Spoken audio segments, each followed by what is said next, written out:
So we are now down to the last part regarding the first part of lesson 2, which is the research problem. And and regarding the research problem, we try to identify different research topics and different types of researches. However, it is still unclear to us what is the very importance of research, specifically in the different disciplines. Okay, so let us try to elaborate, or let's try to narrow down some importance of researches in the different disciplines. Okay? So starting with the academic or educational disciplines. So in academic or educational disciplines, the professionals involved here are mostly teachers. Okay, the professionals involved are mostly teachers. So in academic and educational disciplines, research is used to make improvements within the different teaching strategies. So, because teachers are most likely, let's say, they are most likely having difficulties in teaching the students because they differ in different teaching strategies. So, one importance of research is that research in the field of academics is that it is used to make improvements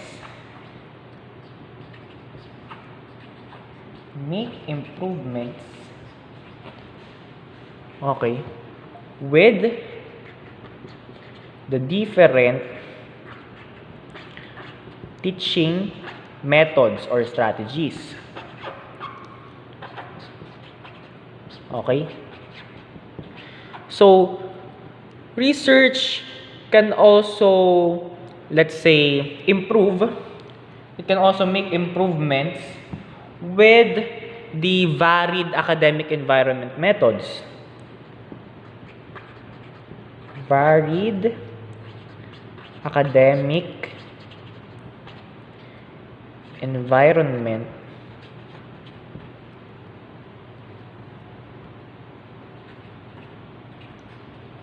methods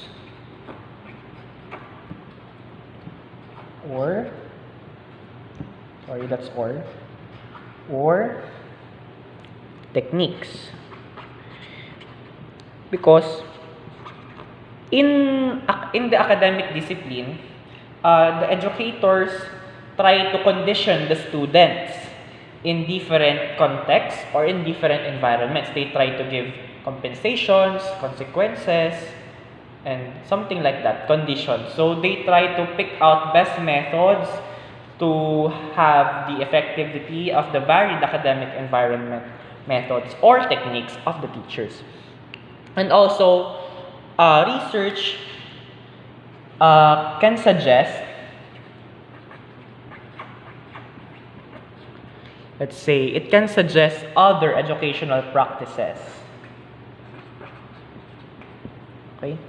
Educational practices. And these other educational practices can actually be inquired to have a much better quality of learning. Okay? So this is the main importance of research in the academic or educational field. It makes improvements with the curriculum, teaching strategies, methods of teaching, modes of compensation, academic environment, and other educational practices that can lead to the improvement or the quality of learning of the students. Now, what are the researches involved in academic or educational disciplines?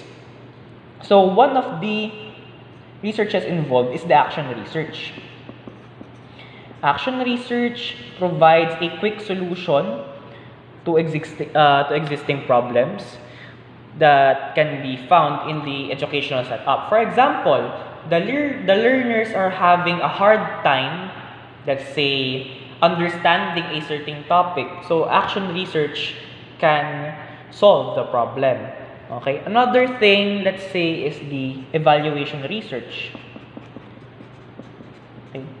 Evaluation research can also be used in the field of academics because research is used to identify, test, validate, and challenge existing educational practices and then determine which is the best practice to offer to our students. Okay? So, this is the main importance of research in the field of academic and educational disciplines. How about in the field of accounting and business management or ABM, especially in marketing and economics? So, in the field of ABM, especially in marketing and economics, research, they utilize research, okay, or the professionals that utilize research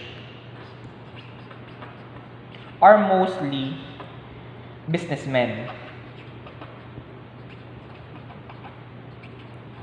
Those who are involved with the product quality, distribution of products, creation of products, advertisement of products, something like that.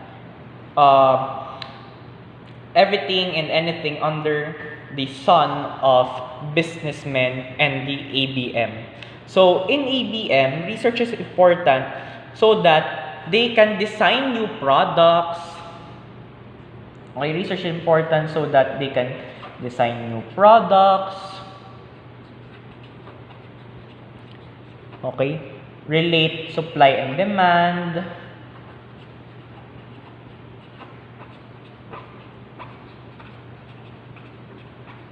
It can also, let's say, it can guarantee sufficient product distribution, guarantee sufficient product distribution. Okay, it determines different market values.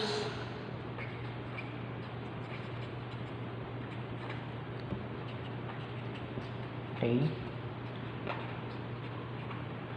they also determine proper time frames when to release a product. So these are all results of research. Then, innovation of business strategies.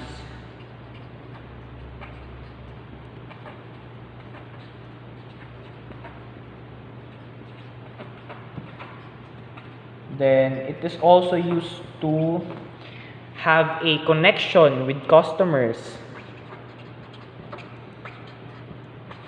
Okay, connection with customers, especially in market research. Then, it also used to remain competitiveness in the market. Okay, so to have market competitiveness.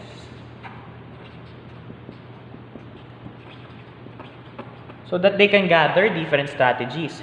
Also, this determines customers' preference, establish feasibility of enterprise relations, analyze competitors, innovate methods to create customer satisfactions, anything and everything related to business. It can contribute, research can contribute to it fully. Okay? So, some researches involved in the field of ABM, of course, we have survey research. Survey research. So, survey research, especially market research.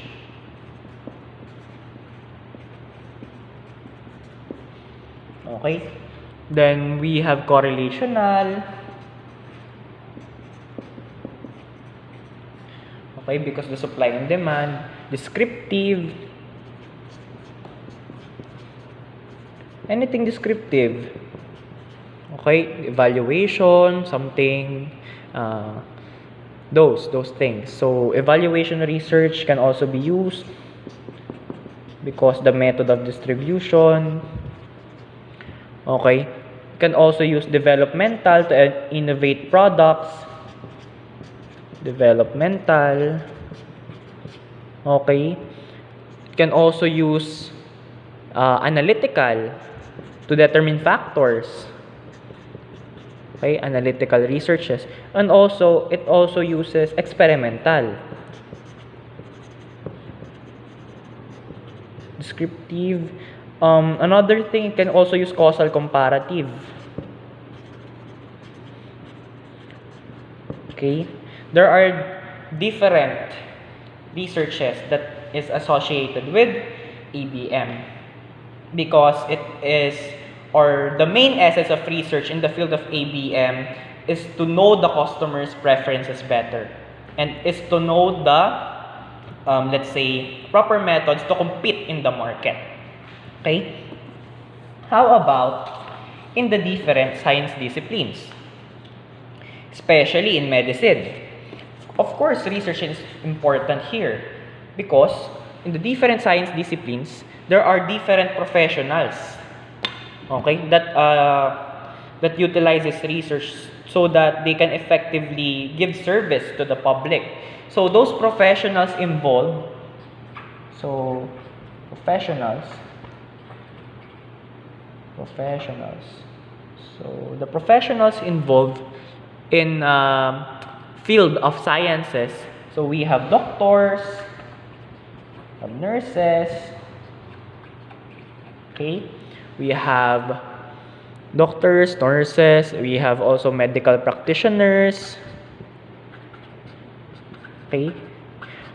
Medical practitioners. Then all types of scientists.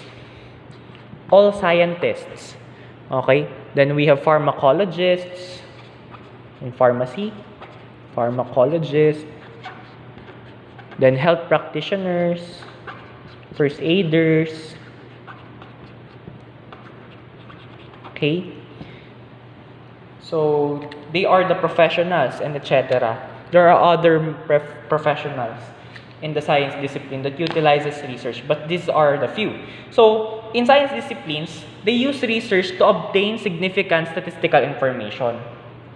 Okay? They use it to obtain different statistical information. Regarding what? Okay, different statistical information regarding different disease trends.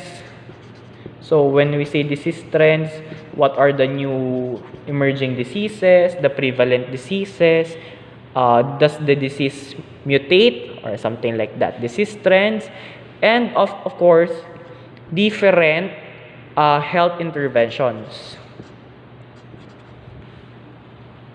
Health interventions, okay. Other things that research may help or may offer in the field of science disciplines is to determine different risk factors. Okay. Then, how to cure diseases. Not only in humans, but also in animals and plants. Okay. So research is used here. Then, of course, in science disciplines, determine effectiveness. So in the testing of drugs, okay, testing of drugs and new medicines. So research may help to determine the effectiveness and side effects. Okay, and side effects. So that is one let's say factor of research in the science discipline. Also, it is used to identify different clinical practices.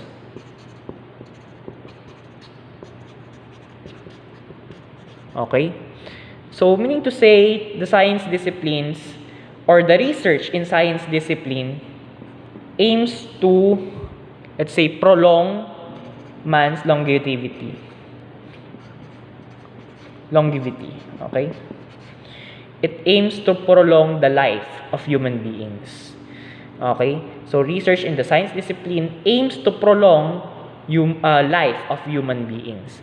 So, researches used in science disciplines, mostly they are experimental.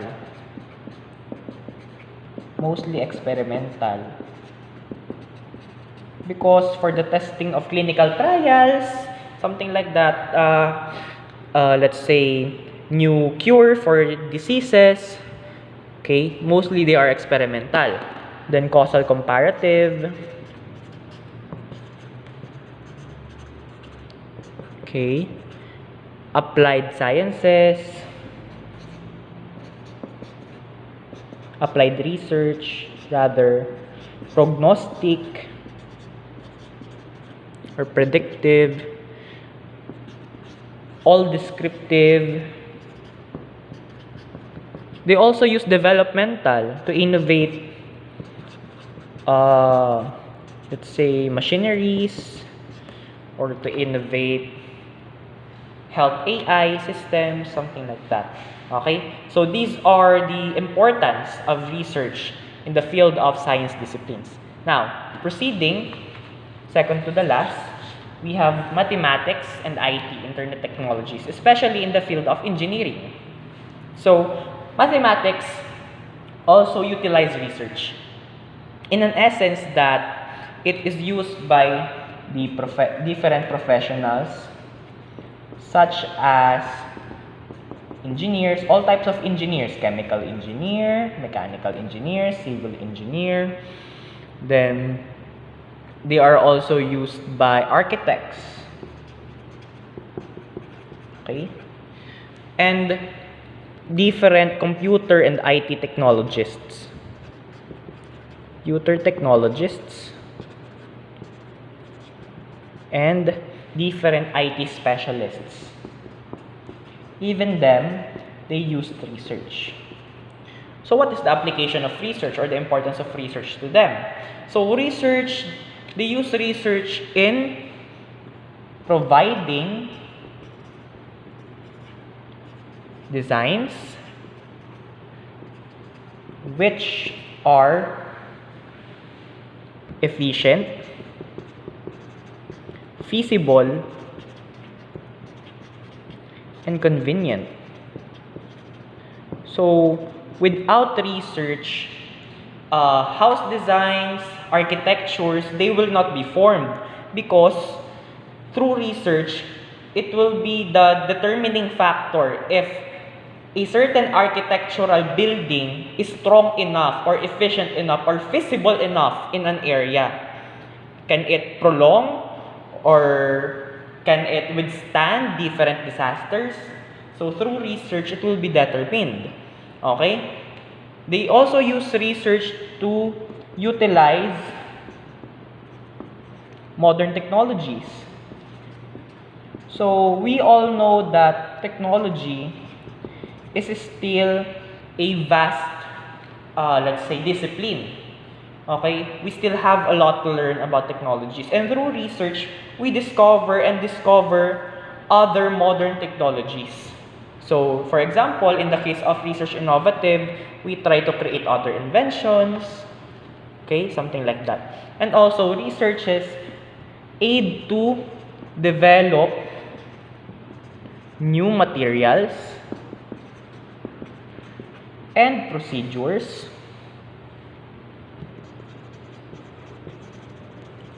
for further enhancements. Now, developing new materials and procedures for further enhancements, these are actually utilized by those in the Disaster Risk Management Council. So, disaster risk management. So, meaning to say, through research, we can reduce risks. Okay? We can reduce hazards. So, we can predict some hazards in architectural sites and etc. Okay? So, some researches involved in mathematics and internet technologies are the following. We have experimental, we have applied because we try to build technologies, we try to create inventions, developmental,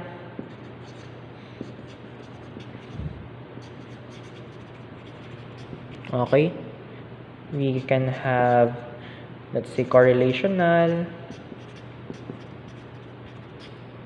we can have action, We can have evaluation. And we can have prognostic. Okay. Also, we can have holistic researches, because determining factors and then trying to collectively know them in a specific, let's say, category. So holistic research and other types. So lastly, the importance of research under the humanities and social sciences. So, or in the UMS. Okay? So professionals involved in UMS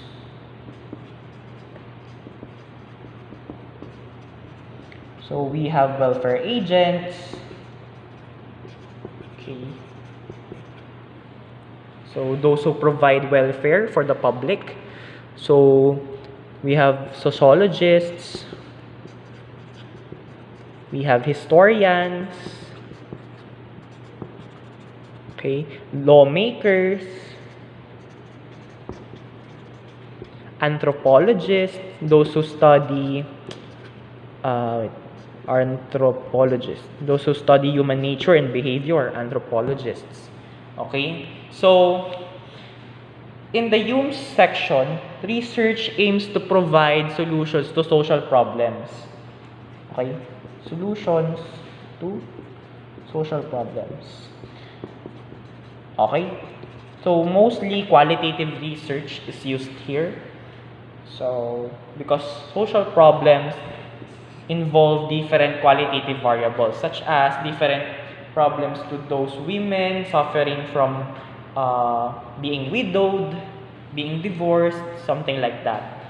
So they are, let's say, they are subjected to researches so that they can recover from certain social problems. Okay? It also aims to determine or aims to describe, let's say, societal behaviors. So societal behaviors, all the doings within a society. So examples, we have the environmental stresses, we have different work ethics, organizational commitment, leadership style. So leadership style can be applied to mayors, governors. What is their leadership style? Okay, to child labors. Okay, then contemporary issues. So contemporary issues such as, for example, that Dolomite Beach. Okay, it is related in UMS. So they gathered researches so that they can know if it's visible or not. But sad to say, it's there without any particular good reasons. Okay, so another societal behaviors, we can have the anatomy, gender anatomy. So the gender anatomy, the Soji Bill, something like that. So it was also research pertaining to the sexual orientation, gender identity, gender expression. Okay, we have different teenage pregnancies. Okay, let's say other teenage contemporary problems such as premarital sex or having sex when you are not married. Yeah. Researchers are also employed on that. What are the experience of the respondents? Something like that. Also, human trafficking, substance abuse, criminalities, okay, behavioral statuses, social roles, etc., etc. There is a wide variety in humanities and social sciences. Okay, there is a very huge variety because even criminals are being subjected under research. What are the psychological behaviors within the jail, something like that. Okay, so they can be used to describe societal behaviors and different social problems, and of course different contemporary issues. So when we say contemporary issues, these are issues that are happening currently in the present time. Okay, also these researches help to study social interactions.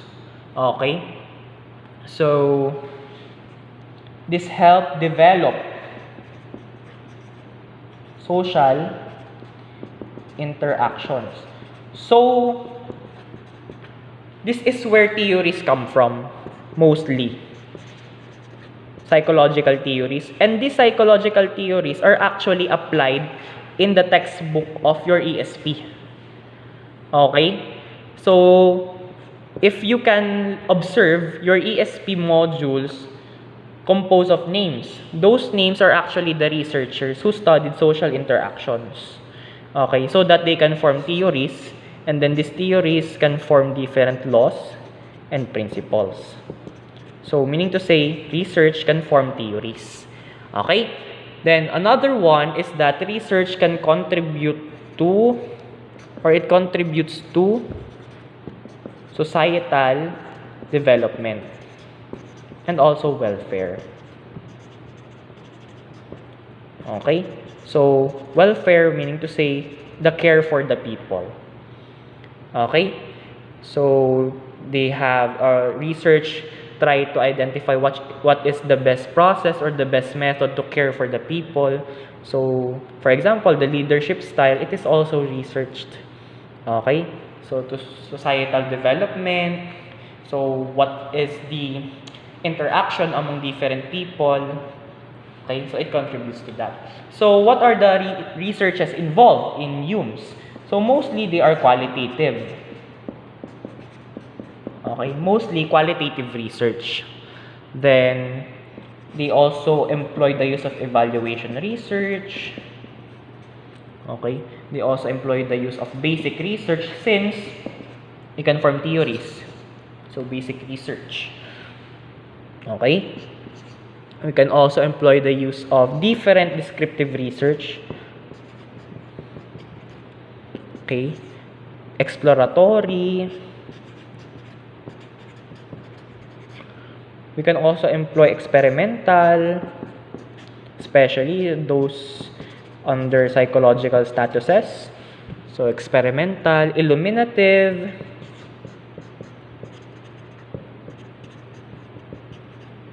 okay, we have directive, and so on and so forth. Okay, you can also add correlational. Because different relationships among people, is there an association within that? So we can add that correlation. So in general, research can help us understand and assess things and occurrences, and it provides rational justifications. Okay, it provides rational justifications for our decisions and actions. Meaning to say, research as a whole helps in the decision-making process of human beings. Okay? So, I will try to repeat that once more so you can take note.